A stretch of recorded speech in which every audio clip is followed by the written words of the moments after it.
Uh-oh, you have done it again. You've clicked on another gun review by that clown, nutnfancy. Maybe you've heard of him. Nutnfancy? You ever heard of him? Let me think. What was the guy's name again? Nutnfancy. Yeah, I have heard of that guy. Doesn't he do like makeup tutorials for dudes? And then he also does like these claymation skits using bananas, top hats, and little tiny canes. And they're like tap dancing and break dancing and stuff. Is that the same dude? No. But you do have me intrigued. I bet it would be a lot more entertaining than this GRV. I may look it up. I mean, who wouldn't want to see a tap dancing banana? Seriously, that is some fun stuff. A tap dancing banana? That's a YouTube channel right there. You're welcome. No, this is gun reviewing, knife reviewing, watch reviewing, life philosophy, adventure videos. You never heard of that? Okay, wow. Well, you made the mistake of clicking on this video. It's kind of like a tractor beam. It'll pull you in. Time will pass quickly. I don't know, 25 minutes, maybe 30 minutes. I've always done it that way. Speaking of which, I wonder if some gun tubers change the way they do gun reviews. I sincerely don't know because I do not watch those videos. But in the day, I did.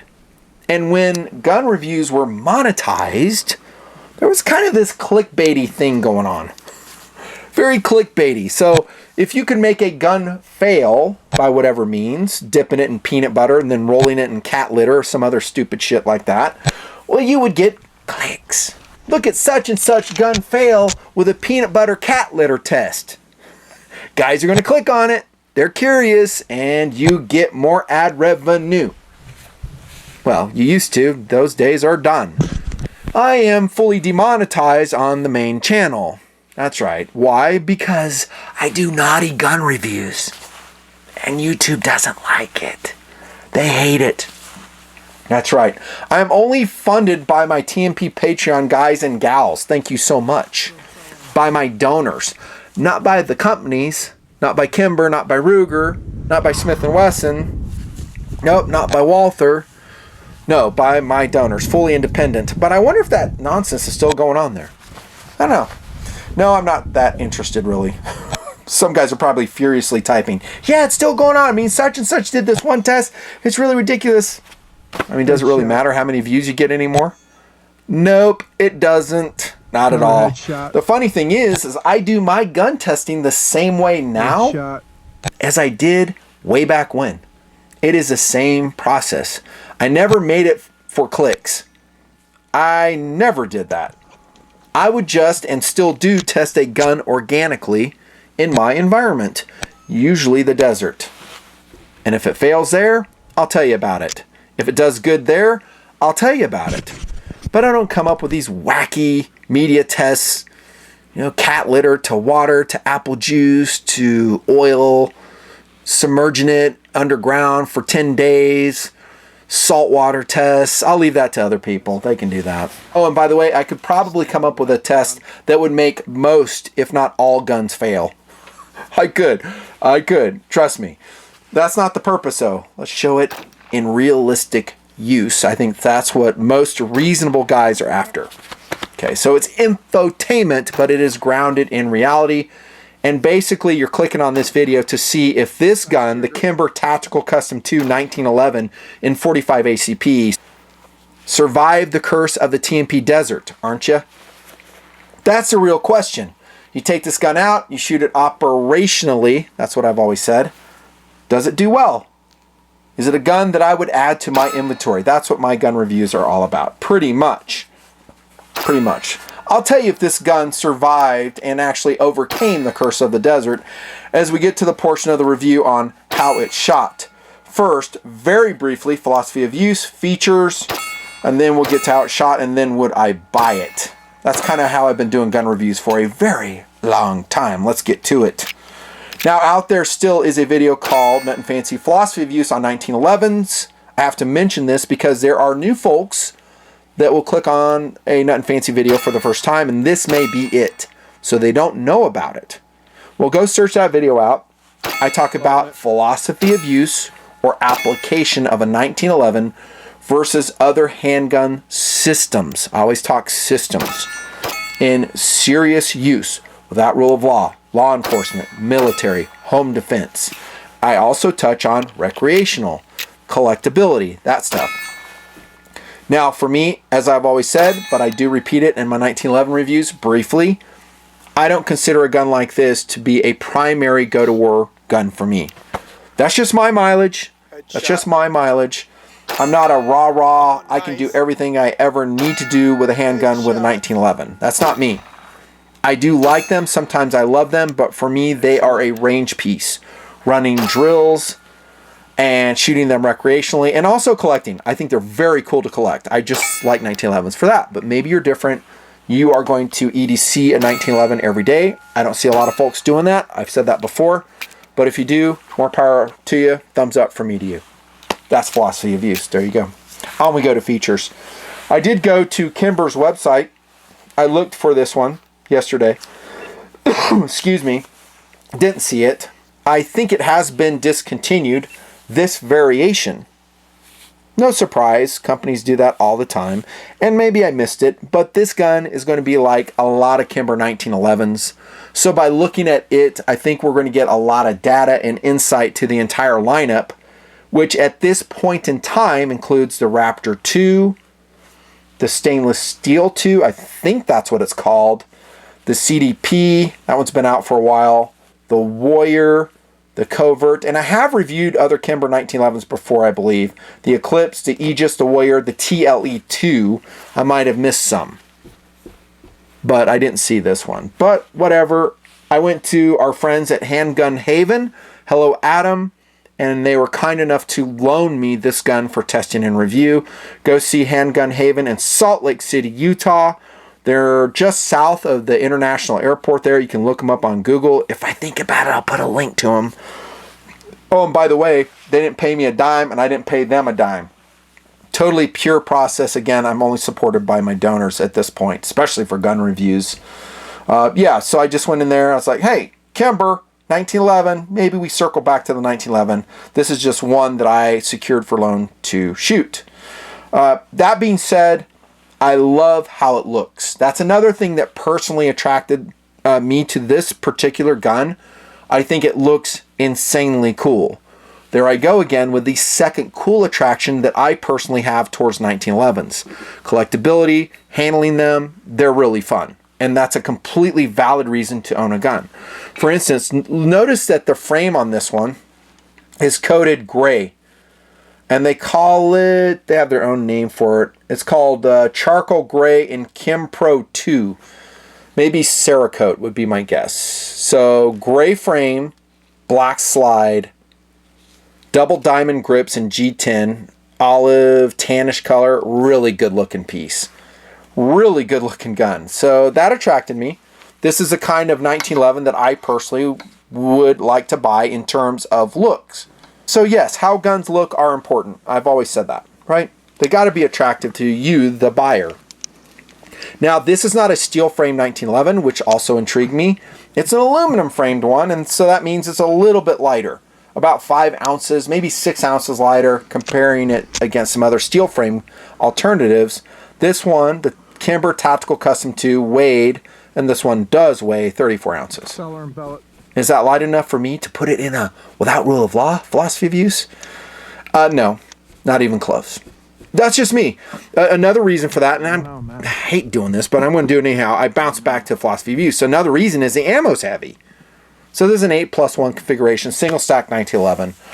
Big fat bullets, a lot of brass being carried. These are those SIG, whatever, I think 230 JHPs.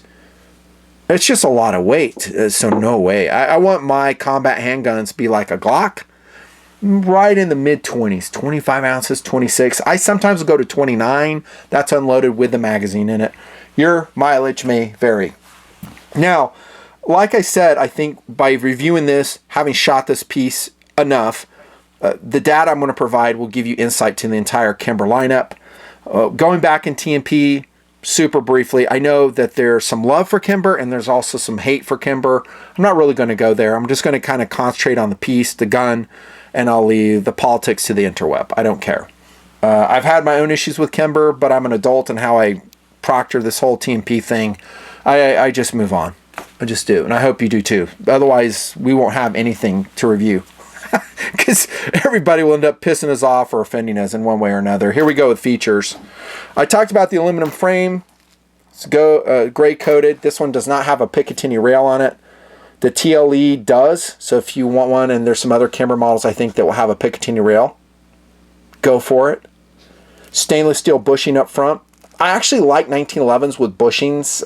Ones that don't have bushings, I think they're just trying to be too clever for their own good. I don't mind a traditional bushing. It's a replaceable wear part. I think it's easy enough to take apart. This one has a full-length guide rod in it, this TLE.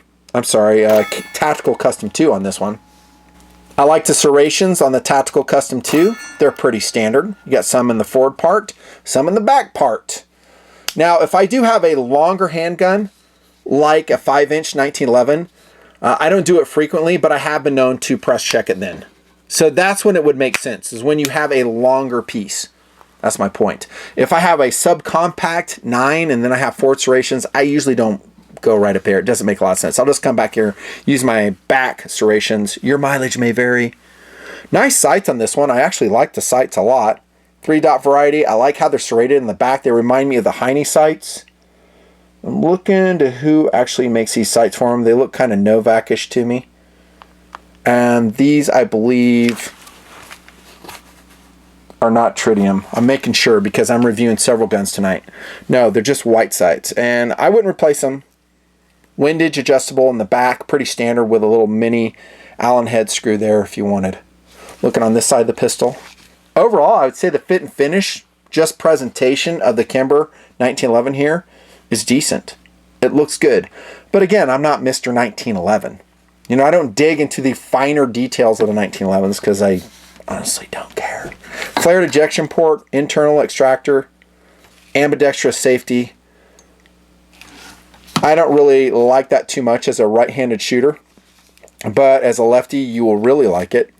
I will say that this safety is non-obnoxious. It's pretty trim on the non-shooting side. And that would be on the right-hand side for me because I'm over here. Now, here's a big plus on this gun. I really like it. And I do rant about this, and here it comes. Make your safeties positive in your 1911, please. Thank you. And this one is one of the best I've brought to table. The Kimber Tactical Custom 2. Really positive. Listen to that. So it makes it more difficult to snick up as you're coming into your grip, right?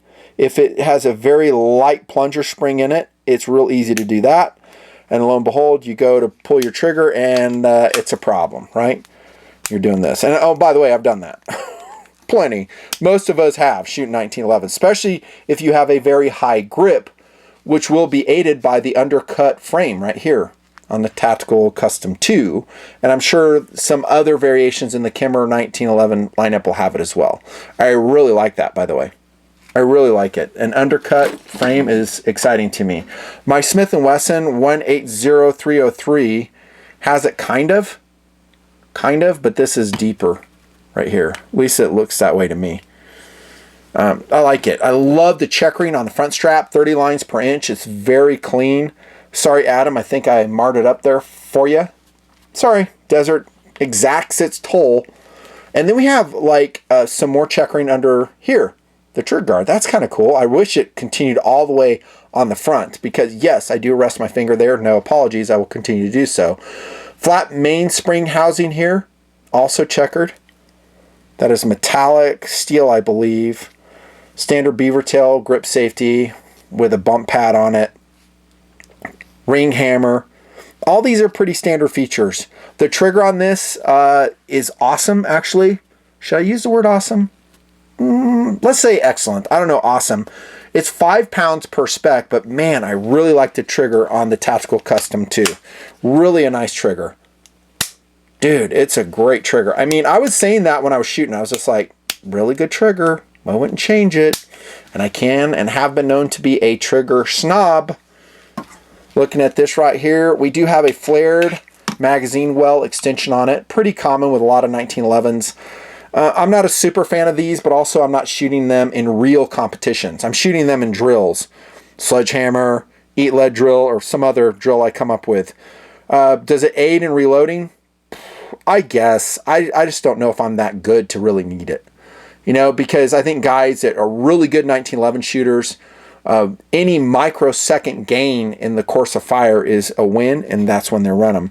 The thing I don't like about them is they add weight, they add height to the grip, and they also add a little bit more complexity. For instance, if I put in a magazine that has a thinner bumper pad on it, this is a Chip McCormick, I'm not sure if this is the best example, then I'm going to do this off camera right here. This one is not the best example, but you can see that it's almost flush with the funnel, right? The mag funnel. And so you can get a situation where it's not fully inserted. So you just have to make sure that you push it all the way in there. And I do have other magazines that are better representations of that. Here's a Smith & Wesson mag. A little bit harder to insert right there, by the way. That's more of a representation right there. So that's a disadvantage of going with the magwell. I think most guys really like it. I think they do. It's just kind of a trick feature, and they go, hey, I'll take it. As far as, you know, funneling the magazine into the pistol, it does its job quite well. And that's pretty much features on this gun. MIM'd parts in there. There are a lot of MIM'd parts in the Kimber pistol. So if you're part of the anti-MIM crowd, I don't know what to tell you. Go spend a lot more money. That's what I'll tell you. But I don't have any problem with MIM at all. It's still hardened steel. It's just how it's created. So the hammer, the sear, the disconnector, the thumb safety, the mag catch, MIM'd. There you go. How did it shoot? The Kimber Tactical Custom 2. How did it face the curse of the freaking desert, nutnfancy? Funny you should ask. Funny you should ask. Oh, by the way, that's its magazine, the one it came with. To be honest, it's kind of a letdown because I prefer, I don't know, stainless steel mag. High lubricity stainless steel mag. That's what I prefer, but this one it came with. Back to how it shot. Not great. Not great. Here's what happened. So I'm shooting this Kimber 1911. Have high hopes. As I always do for all the guns that I bring out there. I want them to perform well. I kept having light primer strikes with this sucker. With all the types of ammo that I had brought out that day. About 3 different types. Cellar and Bellet. I had some Federal. And I think I had some Winchester as well. I think most of the light primer strikes were on the Cellar and Bellet ammo. And I've had good experience with that ammo in other 1911s. In fact, I was testing some other 1911s that day. And it was the only gun that had problems with it. Now, another load, I think the Winchester and the Federal, it did pretty good with. But then it also jammed a couple times. And it also jammed with the 10-round mag, which for me personally is kind of a showstopper.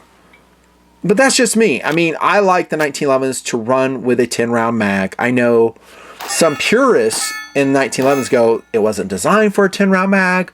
Don't run a 10-round mag. It doesn't make any sense. I get you. I hear all that, but that's not the way I run them. And there's plenty of 1911s that I have shot and do own that run great with them. That Ruger SR 1911, this one right here, just reviewed also, it ran great with them. Had no problem at all. So here's a value 1911, and it's smoking it with this Kimber 10-round mag and this Wilson Combat 10-round mag. So this one had a problem with this Wilson Combat. It did not like it. And then I was running brass ammo too, and it still was choking here and there. So that was sad. It really was. And I was just kind of bummed out because, again, I've been shooting some value 1911s that are just chugging, doing a great job, and this one seemed to have problems. Now, let's look at the accuracy. Now, this is scanning 9 yards, which is challenging. That's a good group. It got a good up arrow. And this is shooting this ammo right here, this SIG hollow point stuff that I happen to have in stash. Good group. That's a really good group. Standing. Yep. Look at this one right here, dudes. Nice. Fantastic. Really good group there. Good group there. That one's not so great. It got a squiggly mark. That's what I do when I am not super happy with my shooting. I'm not sure why I gave myself a squiggly on that. That's actually pretty good. 1, 2, 3, 4. It's not horrible at 9 yards. That's not bad. And there you go. There. I will say it's pretty accurate. Then I went to shooting steel on another outing, and I was making headshots in very windy conditions. I like how it shot. It was smooth, easy to hit with, and it was fun. My mileage. Now we go to, of course, here we go. Would I buy a Kimber Tactical Custom 2 or a Raptor 2, a CDP, a Warrior, Covert, Eclipse, Aegis, Warrior, TLE 2? I'm not going to totally condemn the gun because I would have to fire it a lot more rounds to get better data. That's the honest truth. Now, in the 400 rounds I did shoot, and I was lubricating it. I did take it apart, gave it every opportunity to run well. I didn't really have total confidence in the piece. So with this gun right here, the answer is no, I would not buy it. But I would not completely condemn the entire Kimber 1911 lineup. What you might have to do is get it. You find a flavor you like this charcoal gray aluminum frame version. Has the the grip panels you like. Has the checkering you like, and all the other 1911 features you like. Just be ready to send it back to Kimber, and they fix it for you. Comes with a warranty, they'll fix it. That's where I stand.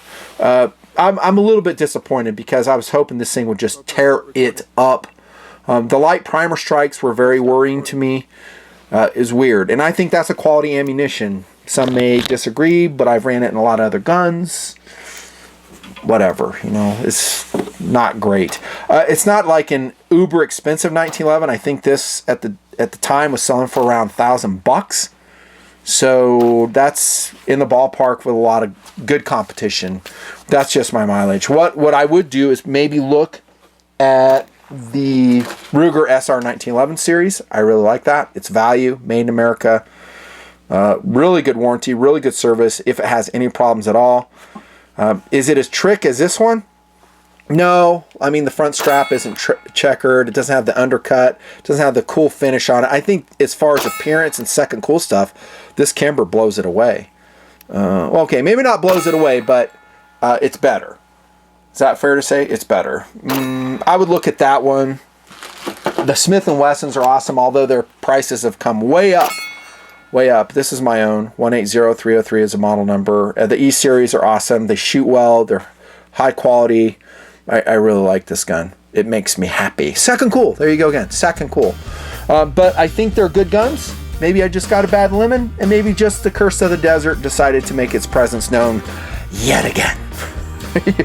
Yet again. So there's your Kimber 1911 tabletop review. Thanks so much for watching, for subscribing, for being part of the TMP Patreon community. Join up. You'll like it over there. It's never too late to join.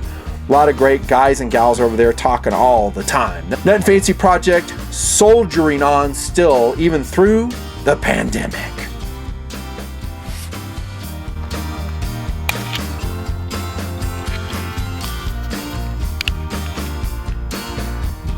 Still Cellar and Bellet.